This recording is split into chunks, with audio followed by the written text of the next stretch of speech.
It's Always Sunny in Philadelphia is not like other sitcoms. Sure, it centers around a small group of 20 to 30 somethings as they try desperately to make their way in the world, but what separates Always Sunny from shows like Friends or New Girl is that its characters are all horrible people. And I don't just mean unlikable, I mean narcissistic, sexually deviant, racist, homophobic, manipulative, awful people. Think Seinfeld, but on crack, and with nothing to lose. With characters as depraved as the likes of Dennis D., Charlie Mack, and Frank, and episodes as outlandish as Frank set Sweet D on fire, Charlie got molested, and the gang goes jihad, it's strange to think that anyone would actually watch this show.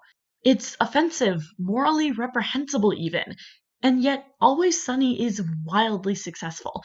It's currently the longest running live action sitcom in network history at 14 seasons with a 15th on the way. It's gained a massive cult following, and despite never winning or even being nominated for an Emmy, it's garnered plentiful critical acclaim. So, how is it that a show as regularly offensive as this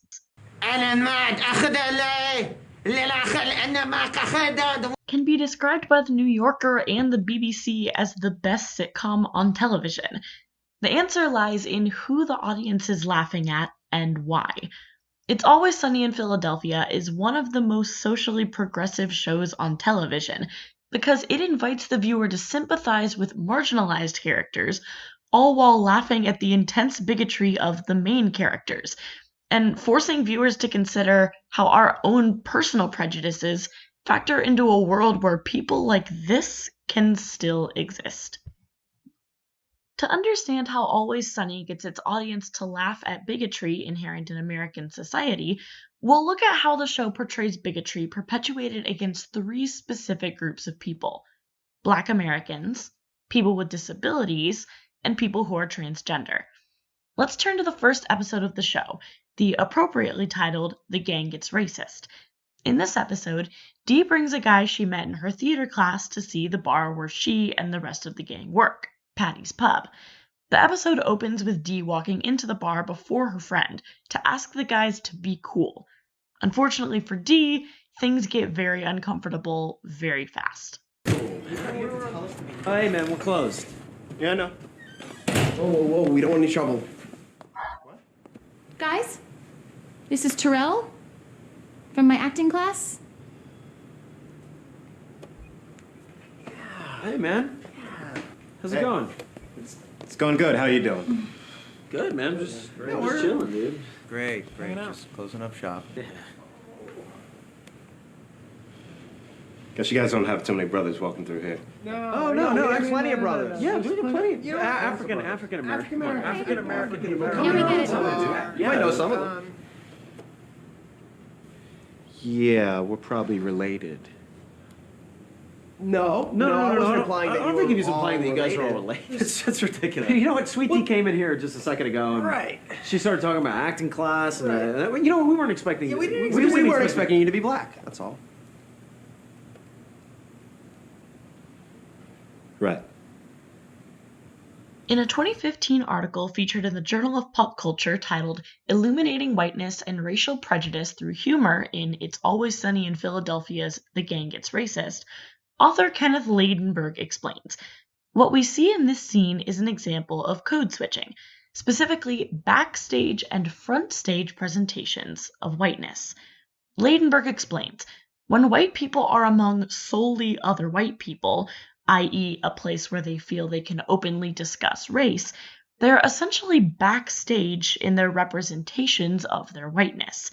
Once a non-white person enters, however, the white people are front stage, having to put on a show for the people of color of being colorblind anti-racists. In this scene, Dee telling the guys to be cool just before Terrell enters is the backstage. But once Terrell comes in, the gang have to put on a show to assure Terrell that they are, in fact, not racist. Ladenburg also explains that when white people are forced to very suddenly initiate the switch from back to front stage, they experience slippage, or the occasional accidental uttering of what they're really thinking. This is shown in how Mac loudly and awkwardly continues to say vaguely racist things until finally just admitting, "We just weren't expecting you to be black." In this scene, we as the audience are forced to confront this incredibly uncomfortable situation and ask why it's so uncomfortable. The answer, of course, is that in trying so hard to seem not racist, the characters are shown to be not only unknowingly prejudiced, but also unable to take responsibility for their prejudice, instead constantly making excuses. Meanwhile, Dee and Terrell are shown to be the only reasonable people in this situation. We cringe not because we feel bad for the guys, but because we feel what Terrell is feeling in that moment, which is that white people will go through a lot to try to prove they aren't racist. Next, let's look at how the show addresses another marginalized identity, people with disabilities. I'll warn you that in this episode, multiple characters say a word that is derogatory toward people with intellectual disabilities. With that, let's take a look at the episode.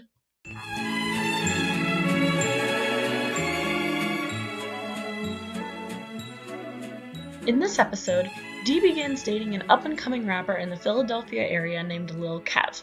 Everything is going great until her brother, Dennis, insists that she is dating, quote, a retarded person.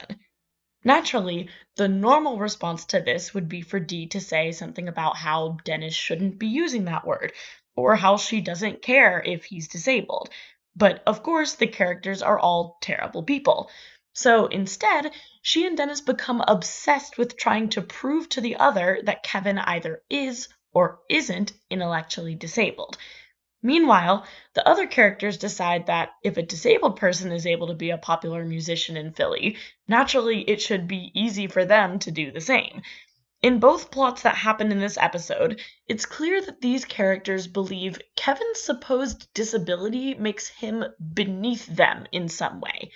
Dee breaks up with Kevin because Dennis convinces her Kevin really does have a disability.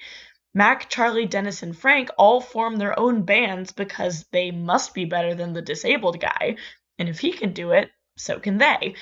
But throughout the episode, especially by the end, it's obvious that the only person out of all of these characters who isn't a loser is Kevin.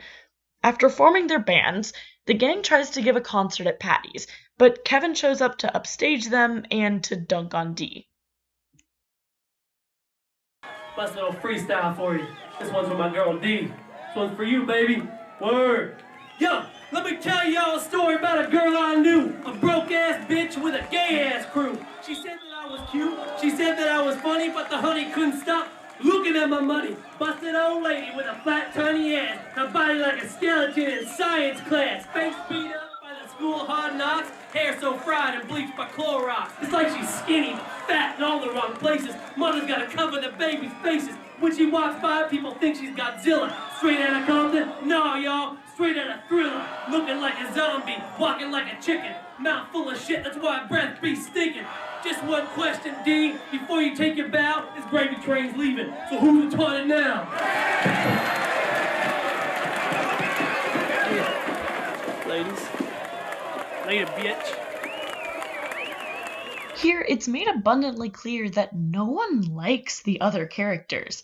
They're all losers. Dennis and Charlie are booed off stage. Mac and Frank never even get to play, and Dee is obliterated by Kevin's freestyle. What the episode never actually reveals is if Kevin is disabled. The characters speculate throughout, but we never get a concrete answer. Because in the end, it doesn't actually matter. What matters is that these characters who assume people with disabilities are worse than them are wrong. Disability doesn't make someone a loser. Prejudice does. Finally, we'll consider the show's portrayal of one of its most interesting characters, a transgender woman named Carmen. Carmen's first appearance is in the episode Charlie Has Cancer. In this episode, Mac is seen flirting with Carmen by the pool table inside Patty's pub. Excited at how attractive his prospective hookup is, he goes to tell Dennis and Dee, who inform Mac that Carmen, a transgender woman, is actually a man. Obviously, this is incorrect. Carmen identifies as a woman. But Mac decides to confront her anyways, leading to this hilarious exchange. Thanks. Is that a penis in your pants? Yeah. You lied to me. No, I didn't. You lied to me. You don't work out. Please, I've seen you at the gym. You're ripped. No, don't turn this around. Wait. Really? You think so? Yeah. I was afraid I was getting a little too ripped, you know? Oh, no, I like it. Wow. Well, I gotta get back to work. But I don't know, maybe I'll give you a call sometime. Okay. Yeah, I'll give you a call.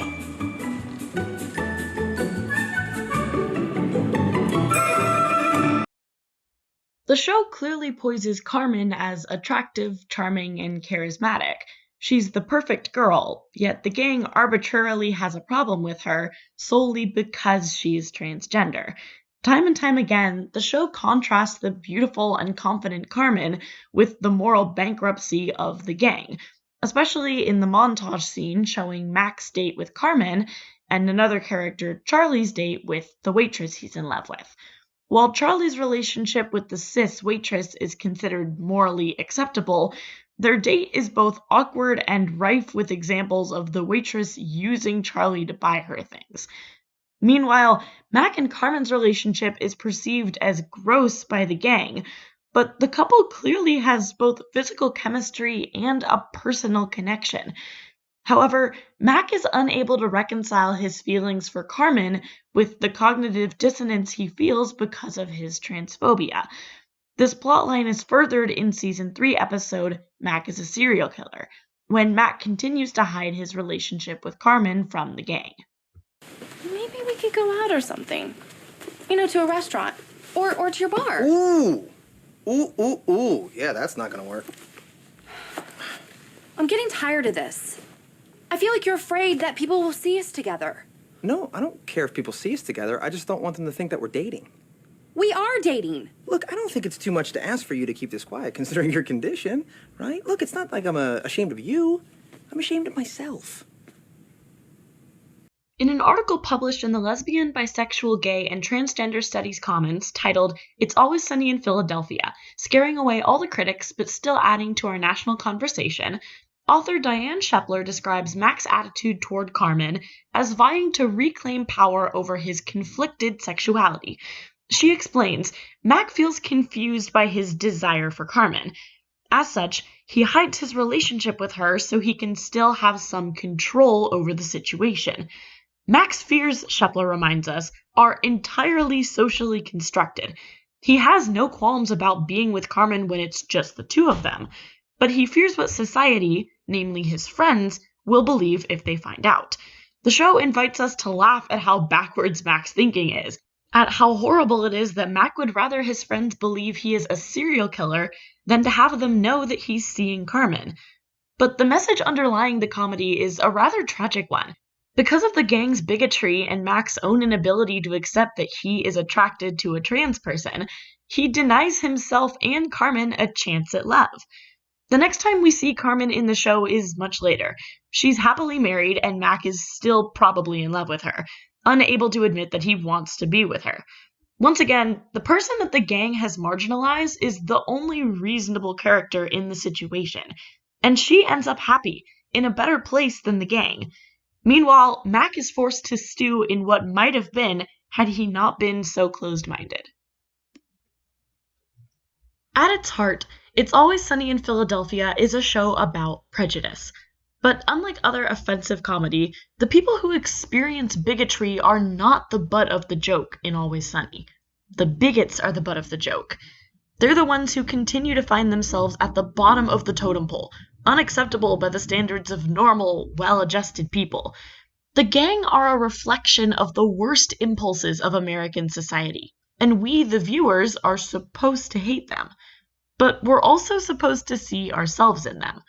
Always Sunny invites viewers to see those worst impulses that we ourselves may fall victim to, and to then reject those impulses in favor of becoming better, happier people.